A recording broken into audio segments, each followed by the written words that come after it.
गेल्या 2-3 महिने म्हणजे जसं निवडणूक झाली तेव्हापासून अर्चना पाटील आणि तुषार पाटील यांनी त्रास देण्याचंच काम केलेलं आहे.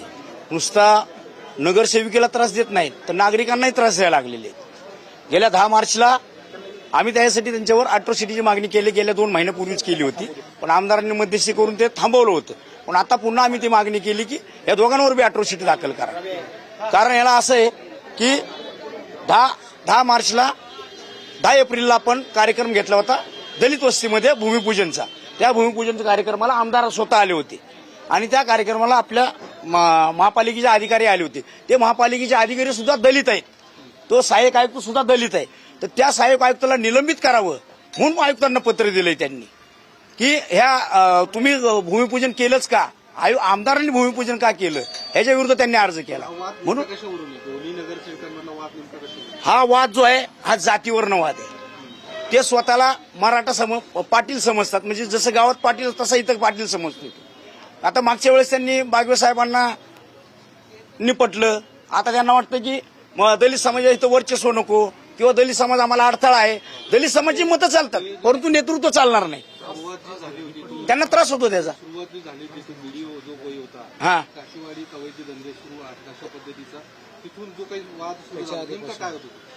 10 मार्चला जेव्हा इलेक्शन झाली ना की त्याच्यानंतर त्यांनी जो आपला फ्लेक्स लागू दिला नाही त्या दिवशी तो वाद झाला होता.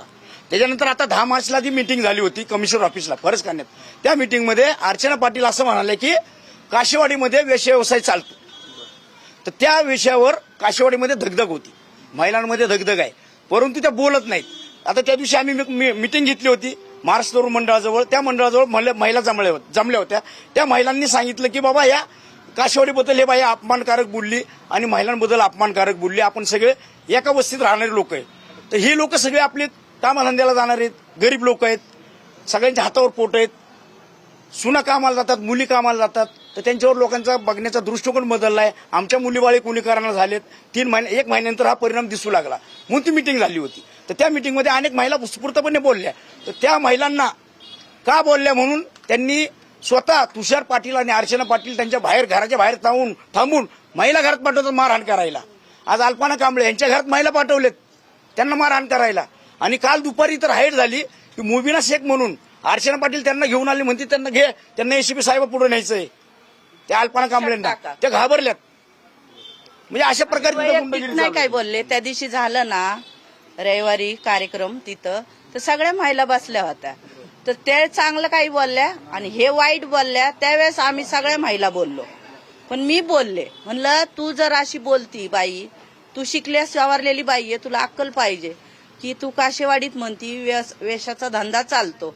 तर हे वेशाचा धंदा चालतो म्हटल्यावरती काशेवाडीत कोण मुली करायला येतील का, कोण सून देईल का, मुलांना मुली मिळतील का, नाही मिळणार. सुना बाळा कामाला चालल्यावर त्यांना नाही का त्याच नजरेने बघतील ना.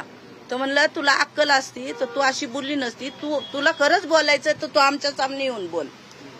तर म्हणलं मी अल्पना कांबळे बोलते. तिला एवढा राग आला, ती जेव्हा काशेवाडीला वेशा बोलली त्यावेळेस नाही तिला राग आला, मग मी बोलले तर तिला कसा राग आला. ते शब्द तिने बोलायच नाही पाहिजे. आमचे बागवे साहेब होते एवढ्या वर्ष, कधी असा विषय नव्हता, इतकं चांगलं चाललं होतं. ही बाई आली आणि असं झालं. आणि माझ्या घरी 2 दिवस माणसं तिने पाठवली. तिच्या लेडीज किती आल्या मला मारायला, म्हातारी डंगरी घोडी असे शब्द बोलत होते. 10 ते 15 बाया होत्या सगळ्या. काल बी आली ती न मम्मी माझ्या सुनाला म्हणती तुझी सासू नाही घरामध्ये तर तू चल.